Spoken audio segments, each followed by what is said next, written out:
টাঙ্গাইলে পানির ব্যাপারে পানিতে হচ্ছে আয়রনের পরিমাণ একটু বেশি। এজন্য নতুন যারা টাঙ্গাইলে যায় তাদের জন্য একটু সার্ভাইভ করাটা একটু কঠিন হয়ে যায়। ভালো সাম্প্রতিক সময়ে সেশন জটটা একদম নেই। দুদিন আগে গত বছর হচ্ছে আমাদের বিবিএ ফ্যাকাল্টি 10 বছর পূর্তি পালন করেছে, মানে 10 বছর হয়েছে তাদের প্রতিষ্ঠা। প্রথম বর্ষে একজন শিক্ষার্থী সিট পাবে না, হলে সিট পাবে না। শুনির অবস্থার ক্ষেত্রে আমি বলবো টাঙ্গাইলে কোনো স্টুডেন্ট যদি চায় যে সে আসলে বাসা থেকে টাকা পয়সা নিবে না বা কেবলমাত্র সে নিজে নিজে নিজের খরচ চালিয়ে নেবে, টাঙ্গাইলে এই জিনিসটা হচ্ছে সবচেয়ে সুবিধা। আগামী 2-3 বছর বিশ্ববিদ্যালয়ে যারা আসবে তাদের কাছে বিশ্ববিদ্যালয়টা মরুভূমির মতোই মনে হবে। আসসালামু আলাইকুম সবাইকে। গুচ্ছভুক্ত যে বিশ্ববিদ্যালয়গুলো আছে সেগুলো নিয়ে অনেস্ট রিভিউ সিরিজের আজকে আরেকটি পর্ব, এবং আজকের পর্বে আমরা কথা বলবো মাওলানা ভাসানী বিজ্ঞান ও প্রযুক্তি বিশ্ববিদ্যালয় নিয়ে। আজকে আমাদের সঙ্গে মাওলানা ভাসানী বিজ্ঞান ও প্রযুক্তি বিশ্ববিদ্যালয় নিয়ে কথা বলার জন্য যুক্ত হয়েছেন মাওলানা ভাসানী বিজ্ঞান ও প্রযুক্তি বিশ্ববিদ্যালয়ের ক্রিমিনোলজি বিভাগের একজন শিক্ষার্থী এবং আমার বন্ধু। আমরা প্রথমেই তার কাছ থেকে তার পরিচয়টুকু জানবো। মহসিন। আসসালামু আলাইকুম, সবাইকে ঈদ পরবর্তী শুভেচ্ছা জানাচ্ছি। আমি শেখ মহসিন আহমেদ, মাওলানা ভাসানী বিজ্ঞান ও প্রযুক্তি বিশ্ববিদ্যালয়ের ক্রিমিনোলজি এন্ড পুলিশ সায়েন্স বিভাগের 3য় বর্ষের একজন শিক্ষার্থী। আমরা মহসিনের পরিচয়টুকু জানলাম। আমরা হচ্ছে আজকে মাওলানা ভাসানী বিজ্ঞান ও প্রযুক্তি বিশ্ববিদ্যালয় নিয়ে কথা বলবো। বরাবরের মতোই আমরা ভিডিওকে 3টা সেগমেন্টে বিভক্ত করেছি। প্রথম ধাপে আমরা মাওলানা ভাসানী বিজ্ঞান ও প্রযুক্তি বিশ্ববিদ্যালয়ের একদম পজিটিভ যে সাইডগুলো আছে সেগুলো জানার চেষ্টা করব, এবং এরপর স্পেসিফিক কিছু প্রশ্ন, এবং এরপর আমরা মাওলানা ভাসানী বিজ্ঞান ও প্রযুক্তি বিশ্ববিদ্যালয়ের কিছু সংকটের কথা জানার চেষ্টা করব। প্রথমে আমি মহসিনের কাছে জিজ্ঞেস করতে চাই, একজন শিক্ষার্থী যখন গুচ্ছভুক্ত বিশ্ববিদ্যালয়গুলোতে ভর্তি হয় তার কাছে 22টি বিশ্ববিদ্যালয়ের একটি অপশন থাকে। তো সে কেন আসলে মাওলানা ভাসানী বিজ্ঞান ও প্রযুক্তি বিশ্ববিদ্যালয়ে ভর্তি হতে পারে, এবং একজন শিক্ষার্থী যখন মাওলানা ভাসানী বিজ্ঞান ও প্রযুক্তি বিশ্ববিদ্যালয়ে আসবে সে কি কি পজিটিভ সাইড পাবে, আমরা ওভারঅল মাওলানা ভাসানী বিজ্ঞান ও প্রযুক্তি বিশ্ববিদ্যালয় সম্পর্কে জানতে চাই। ধন্যবাদ মঈন খান। অ্যাকচুয়ালি প্রত্যেকটা মানুষ যে বিশ্ববিদ্যালয়ে পড়াশোনা করে সেই বিশ্ববিদ্যালয়ের প্রতি আলাদা একটা পছন্দ বা ভালো লাগা কাজ করে। আমি সেই পছন্দ বা ভালো লাগার বিষয়গুলো একটু পাশে রেখেই গুচ্ছভুক্ত যেসব শিক্ষার্থী আছে যারা আসলে বিশ্ববিদ্যালয়ে ভর্তি হওয়ার স্বপ্ন দেখে তাদের জন্য বলছি যে মাওলানা ভাসানী বিজ্ঞান ও প্রযুক্তি বিশ্ববিদ্যালয় মোটামুটি বলা যায় দেশে নতুন যে প্রতিষ্ঠিত বিশ্ববিদ্যালয়গুলো আছে বিশ্ববিদ্যালয়গুলোর তুলনায় আহ কিছুটা পুরাতন, এবং 2003 সালের শিক্ষা কার্যক্রম শুরু হয়। দেশের বিজ্ঞান ও প্রযুক্তি বিশ্ববিদ্যালয় প্রথম যা আছে হচ্ছে শাহজালাল বিজ্ঞান ও প্রযুক্তি বিশ্ববিদ্যালয়, তার পরবর্তী স্থানেই হচ্ছে তার পরবর্তীতেই, এবং দ্বিতীয় বিজ্ঞান ও প্রযুক্তি বিশ্ববিদ্যালয় হচ্ছে মাওলানা ভাসানী বিজ্ঞান ও প্রযুক্তি বিশ্ববিদ্যালয়। এর সুবিধাগুলো হচ্ছে সাম্প্রতিক সময়ে বিভিন্ন ওয়ার্ল্ড ভিত্তিক যে র্যাঙ্কিং গুলা হয় বা দেশীয় যে বিভিন্ন র্যাঙ্কিং গুলা হয়, এতে বিজ্ঞান ও প্রযুক্তি বিশ্ববিদ্যালয় যেগুলো আছে এই বিজ্ঞান ও প্রযুক্তি বিশ্ববিদ্যালয়গুলোর মধ্যে বরাবরের মতোই দ্বিতীয় স্থান কিংবা প্রথম স্থানে থাকে। যদি প্রথম স্থানে শাহজালাল বিজ্ঞান ও প্রযুক্তি বিশ্ববিদ্যালয় থাকে থাকে তাহলে দেখা যায় যে দ্বিতীয় স্থানে হচ্ছে মাওলানা ভাসানী বিজ্ঞান ও প্রযুক্তি বিশ্ববিদ্যালয়।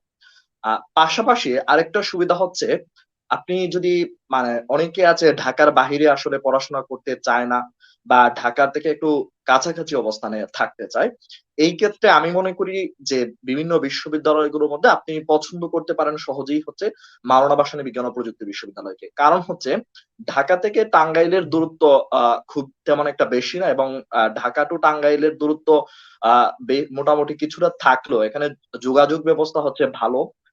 বাসের যোগাযোগ করতে পারেন, হাইওয়ে রোড আছে উত্তরবঙ্গের, বা হচ্ছে ট্রেনের যোগাযোগ ব্যবস্থা ভালো। সেই হিসেবে ঢাকা টু টাঙ্গাইলের যোগাযোগ ব্যবস্থা ভালো থাকার কারণে ঢাকার পাশাপাশি থাকা যায়। ঢাকাতে বিভিন্ন কার্যক্রমে অংশগ্রহণ করার জন্য কিংবা ভবিষ্যতে চাকরি জীবনেও যদি বিভিন্ন চাকরির পরীক্ষা দেওয়ার ক্ষেত্রে বা কোনো মানুষ যদি চায় সে ঢাকা কেন্দ্রিক জীবনযাপন করার জন্য, তাহলে সে সহজেই হচ্ছে ঢাকার পাশের একটা বিশ্ববিদ্যালয়ে সে থেকে হচ্ছে পড়াশোনা করতে পারবে, এই সুবিধাটা পাবে। তার পরবর্তীতে আমি পড়াশোনার মানের ক্ষেত্রে বললাম, আর গুচ্ছভুক্ত বিভিন্ন যে বিশ্ববিদ্যালয়গুলো আছে এই বিশ্ববিদ্যালয়গুলো আয়তনের ক্ষেত্রেও মোটামুটি এই বিশ্ববিদ্যালয়টা বড়। আমাদের কেউ যদি সিএসসি ডিপার্টমেন্টের ক্ষেত্রে, যদি ইঞ্জিনিয়ারিং ফ্যাকাল্টি ডিপার্টমেন্টের কথা বলি, এই সিএসসি ডিপার্টমেন্টের ক্ষেত্রে অ্যালামনাই খুব ভালো শক্ত অবস্থানে আছে, এবং এই ডিপার্টমেন্টে যারা পড়াশোনা করেছেন বহির্বিশ্বে যাওয়ার ক্ষেত্রে এই আইসিটি এবং সিএসসি ডিপার্টমেন্ট খুব ভালো সুনামের সাথে বহির্বিশ্বে কাজ করে যাচ্ছেন। তো মোটা দাগে আমি বলতে পারি যে হচ্ছে ঢাকার পাশাপাশি এবং টাঙ্গাইলের শহরের, জেলা শহরের পাশে অবস্থান, যোগাযোগ ব্যবস্থা ভালো। তারপরে হচ্ছে এবং বিজ্ঞান ও প্রযুক্তি বিশ্ববিদ্যালয়গুলোর মধ্যে ভালো অবস্থানে আছে। তারপর হচ্ছে আবাসন ব্যবস্থার ক্ষেত্রে যদি বলি, খরচের ক্ষেত্রে আপনি একই সাথে ঢাকার পাশে থাকবেন, আবার আপনার যে খরচ বেসিক্যালি একটা গ্রামে থাকার মতো খরচ হবে। একটা স্টুডেন্ট যদি চায় যে তার থাকা খাওয়া সহ 5,000-এর মধ্যেই চালিয়ে নিতে, তাহলে সে 5,000-এর মধ্যেই সে চালিয়ে নিতে পারবে।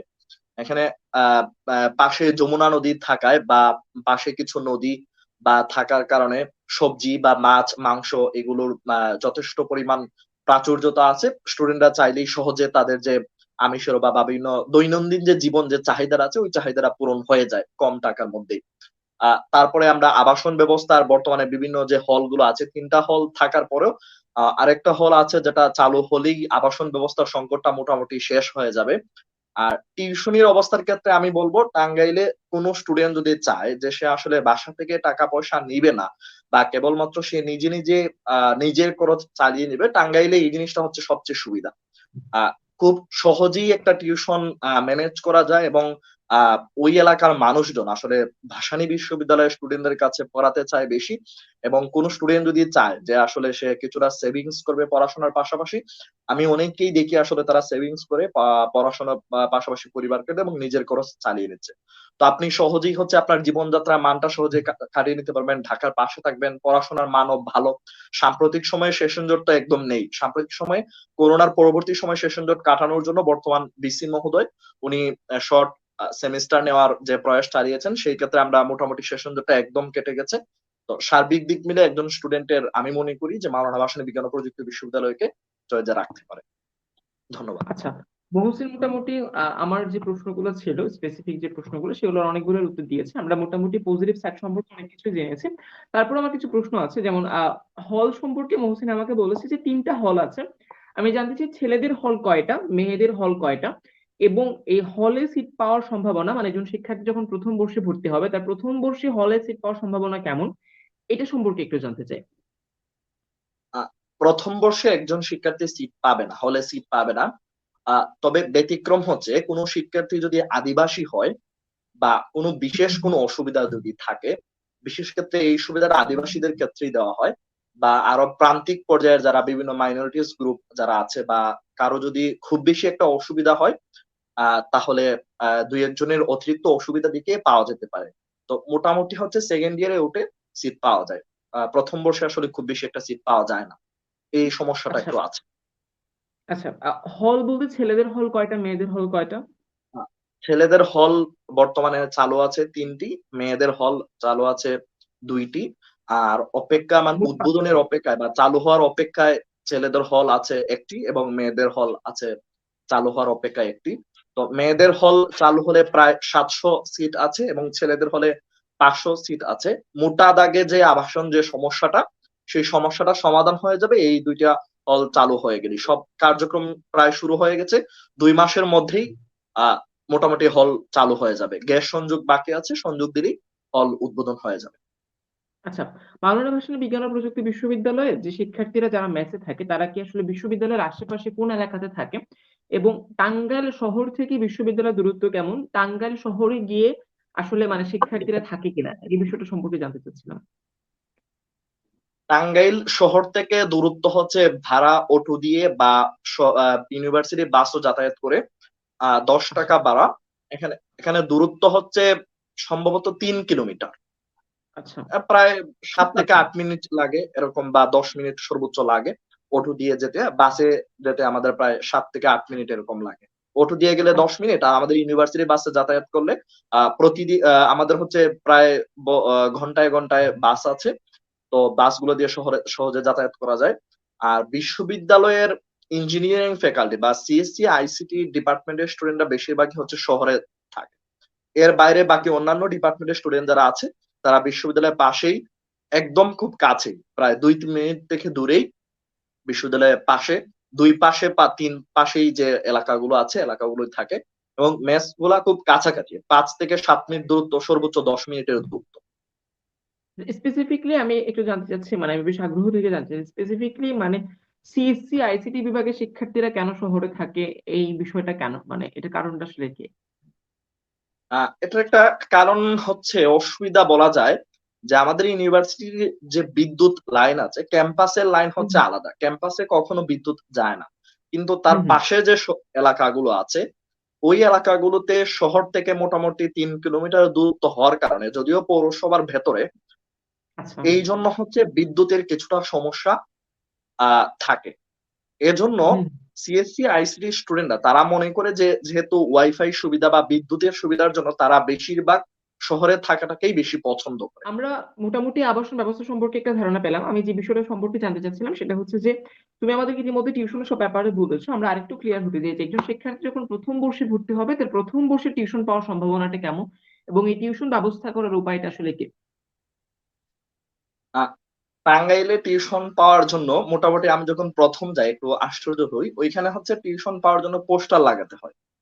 আচ্ছা। মানে ছোট, ছোট লিফলেট আকারে পোস্টার গুলো শহরের বিভিন্ন যে উচ্চ বিদ্যালয় বা কলেজের সামনে দেয়ালের মধ্যে পোস্টার গুলো আঠা দিয়ে লাগিয়ে নিলে ওইখান থেকে হচ্ছে গার্ডিয়ানরা কল করে নেয় এবং তার পরবর্তী হচ্ছে টিউশন পাওয়া যায়। এভাবেই প্রথম হচ্ছে বর্ষ সবাই থেকে টিউশন তাহলে নেয়। মানে মোটামুটি তো টিউশন পাওয়া যায়? জি, প্রথম বর্ষ থেকে তাহলে টিউশন পাওয়া যায় আমরা ধরতে পারি আসলে? হ্যাঁ।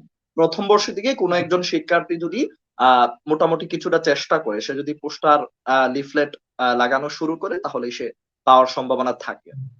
আচ্ছা, আমরা একটু জানতে চাই যে মাওলানা ভাসানী বিজ্ঞান ও প্রযুক্তি বিশ্ববিদ্যালয়ের কি কি ক্লাব আছে এবং এই ক্লাব বা নেটওয়ার্কিং এর সুবিধা সম্পর্কে একটু বিস্তারিত জানতে চাই। আ ভালো। আ আমাদের বিশ্ববিদ্যালয়ে প্রায় ১৩ টি ক্লাবের মতো ক্লাব আছে। এখানে বিশ্ববিদ্যালয়ে ডিবেটিং সোসাইটি আছে, কেরিয়ার ক্লাব আছে, রোটারেক্ট ক্লাব, আ বিশ্ববিদ্যালয়ের হচ্ছে আ আ সিআরসি ক্লাব আছে, শিশুদের জন্য ক্লাব আছে, কামফর রোড সাইড সহ আ বিভিন্ন ধরনের ক্লাব আছে বা পরিবেশ সংক্রান্ত ক্লাব আছে। তো মোটামুটি ক্লাবের কার্যক্রমগুলো ভালো। পাশাপাশি যে ক্লাবিং কার্যক্রমগুলা আ আ যদি নাচ, গান বা এন্টারটেইনমেন্ট রিলেটেড যে ক্লাবগুলো আছে, এরকম নৃত্য দ্বারা ক্লাবগুলো আছে বা রক্তের ক্লাব, বাঁধন আছে। ক্লাবগুলোর কার্যক্রম বলা যায় ভালো। একটু সমস্যা হচ্ছে আমাদের বিশ্ববিদ্যালয়ে, যদি আমি সমস্যা বলি, বিশ্ববিদ্যালয়ে যে এই কলা বিভাগ না থাকার কারণে বা আর্টস ফ্যাকাল্টির বিষয়গুলো না থাকার কারণে কেবলমাত্র ইঞ্জিনিয়ারিং রিলেটেড সাবজেক্ট গুলো থাকার কারণে শিক্ষার্থীরা আসলে সেমিস্টার পরীক্ষায় বা ল্যাব পরীক্ষাতে প্রচুর পরিমাণে বিজি থাকে। এজন্য হচ্ছে হুম। আসলে ক্লাবিং করা বা ক্লাবগুলোকে নিয়ে বেশি মুভ করা বা ক্লাবগুলোকে এক্সপ্লোর করার সময়টা আসলে খুব বেশি পাওয়া যায় না। এজন্য মোটা দাগে হুম। মনে হয় যে অন্যান্য বিশ্ববিদ্যালয়ের সাথে যদি তুলনা করি, তাই তাহলে বলা যায় কিছুটা পিছিয়ে। বিবিএ ফ্যাকাল্টি সম্পর্কে জানতে চাই। মাওলানা ভাসানী বিজ্ঞান ও প্রযুক্তি বিশ্ববিদ্যালয়ের বিবিএ ফ্যাকাল্টির সার্বিক অবস্থা কেমন এবং এই ফ্যাকাল্টির সার্বিক অবস্থাটা আসলে কেমন?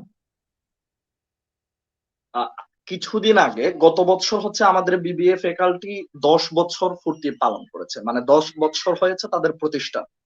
তো হুম। প্রতিষ্ঠার ১০ বছরের মধ্যেই আ মোটামুটি বলা যায় তাদের যে অ্যালামনাই যারা আছেন বা কয়েকজন ভালো বিভিন্ন প্রতিষ্ঠানে বা কর্পোরেট প্রতিষ্ঠানে ভালো অবস্থানে মোটামুটি আছেন। মাওলানা ভাসানী বিজ্ঞান ও প্রযুক্তি বিশ্ববিদ্যালয় সম্পর্কে অনেকগুলো বিষয় সম্পর্কে ধারণা পেয়েছি। আমরা জেনেছি যে মাওলানা ভাসানী বিজ্ঞান ও প্রযুক্তি বিশ্ববিদ্যালয়ে সেশন জট নাই।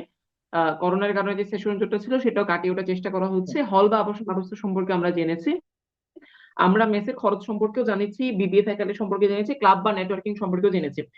সবকিছু জানার পর আমার ভিডিওর প্রায় শেষের দিকে আমি মহসিনের কাছে স্পেসিফিকলি জানতে চাই, যেহেতু আমরা বলছি অনেস্ট রিভিউ, বাংলাদেশের প্রত্যেকটা পাবলিক বিশ্ববিদ্যালয়ে কিছু না কিছু সংকট তো থাকে। একজন শিক্ষার্থী যখন মাওলানা ভাসানী বিজ্ঞান ও প্রযুক্তি বিশ্ববিদ্যালয়ে আসবে, সে কি কি সংকট আসলে মোকাবেলা করতে হতে পারে এবং কিছু না কিছু অসুবিধা তাকে তো ফেস করতে হবে। আমরা এই বিষয়গুলো সম্পর্কে একটু জানতে চাই। আ যে সমস্যাটা আমি আগেই বলেছি, ১ম বর্ষে আসলে হলে সিট পাওয়া যায় না। এজন্য হুম। বিশ্ববিদ্যালয়ের পাশে ২-৩ মিনিট দূরত্বেই হচ্ছে মেসে থাকতে হবে। আর সাম্প্রতিক সময়ে ওই এলাকার বিদ্যুৎ বিভ্রাটটা একটু বেশি। বিদ্যুতের হুম। জন্য একটু সমস্যা বেশি হতে পারে। টাঙ্গাইলে পানির ব্যাপারে পানিতে হচ্ছে আয়রনের পরিমাণ একটু বেশি। এজন্য হুম। নতুন যারা টাঙ্গাইলে যায় তাদের জন্য একটু সারভাইভ করাটা একটু কঠিন হয়ে যায়। বা ১ম এ পানির সমস্যা ভোগার জন্য অনেকেই হচ্ছে আমি দেখি যারা আসলে বিশ্ববিদ্যালয়ে আসে ডিপার্টমেন্টে এসে পানি নিয়ে যায় বা এই সমস্যাটা একটু প্রকট, পানির সমস্যাটা। আর কিছুটা সমস্যা অবশ্যই মনে হবে টাঙ্গাইলে আসার পর যে বিশ্ববিদ্যালয় হচ্ছে একটা মরুভূমি। কারণ বিশ্ববিদ্যালয়ে গাছ নাই বললেই চলে। আ বর্তমানে কিছু আবাসন কার্যক্রমের জন্য বা সড়ক প্রশস্ত করার জন্য প্রায় ২০০ গাছ কাটা হয়েছিল। এরপরে আর গাছ নতুন করে লাগানো হচ্ছে বা বিশ্ববিদ্যালয় প্রশাসন থেকে বৃক্ষরোপণ কর্মসূচি শুরু করা হয়েছে। কিন্তু গাছ লাগালেই তো আর গাছ বড় হয়ে যায় না। আগামী হুম। ২-৩ বছর বিশ্ববিদ্যালয়ে যারা আসবে তাদের কাছে বিশ্ববিদ্যালয়টা মরুভূমির মতোই মনে হবে। বুঝতে পেরেছি। আচ্ছা, আমরা মোটামুটি অনেকগুলো সংকট সম্পর্কে জেনেছি। আমরা আশা করি শিক্ষার্থীরা মাওলানা ভাসানী বিজ্ঞান ও প্রযুক্তি বিশ্ববিদ্যালয় সম্পর্কে মোটামুটি কিছুটা ধারণা পেয়েছে। কিছু বিষয় থাকে যেগুলো হয়তো আপনি বিশ্ববিদ্যালয়ে আগে থেকে যতটুকু জানানো সম্ভব আমরা জানানোর চেষ্টা করেছি। কিছু বিষয় থাকবে যেগুলো আপনি বিশ্ববিদ্যালয়ে গেলে নিজে গিয়ে উপলব্ধি করতে হবে। আশা করি এগুলো আপনি যখন মাওলানা ভাসানী বিজ্ঞান ও প্রযুক্তি বিশ্ববিদ্যালয়ে ভর্তি হবেন তখন এই বিষয়গুলো সম্পর্কে বাকি বিস্তারিত জানতে পারবেন। আমরা মহসিনকে অসংখ্য ধন্যবাদ জানাচ্ছি আমাদের সঙ্গে যুক্ত হওয়ার জন্য এবং আমাদের শিক্ষার্থী বন্ধুদের যাদের আসলে যে বিষয়গুলো জানার আগ্রহ ছিল সেগুলো জানানোর জন্য। আমাদের আজকের ভিডিওটা এ পর্যন্তই। ভিডিও শেষে গুরুত্বপূর্ণ কথা সেটা হচ্ছে শুধুমাত্র আমাদের কথার উপর ভিত্তি করে আমরা কাউকে মাওলানা ভাসানী বিজ্ঞান ও প্রযুক্তি বিশ্ববিদ্যালয়ে ভর্তি হতে উৎসাহিত বা নিরুৎসাহিত করছি না। আপনি আরো জানার চেষ্টা করেন, আরো ঘাটাঘাটি করার চেষ্টা করেন। ভিন্ন পার্সপেক্টিভ থেকে বিশ্ববিদ্যালয় জানলে হয়তো আপনি আরো তথ্য জানতে পারবেন। আপনি যদি আরো কোনো বিশ্ববিদ্যালয় সম্পর্কে জানতে আগ্রহী হয়ে থাকেন তাহলে আমাকে কমেন্ট বক্সে জানাতে পারেন। এবং আপনি যদি প্রথম এবং দ্বিতীয় বর্ষের একজন শিক্ষার্থী হয়ে থাকেন, আপনি যদি আপনার নিজের জন্য প্রপার একটা গাইডলাইন চান তাহলে চ্যানেলটিকে সাবস্ক্রাইব করে রাখতে পারেন। দেখা হবে নতুন কোনো ভিডিওতে নতুন কোনো কন্টেন্টে। সে পর্যন্ত ভালো থাকবেন। আসসালামু আলাইকুম।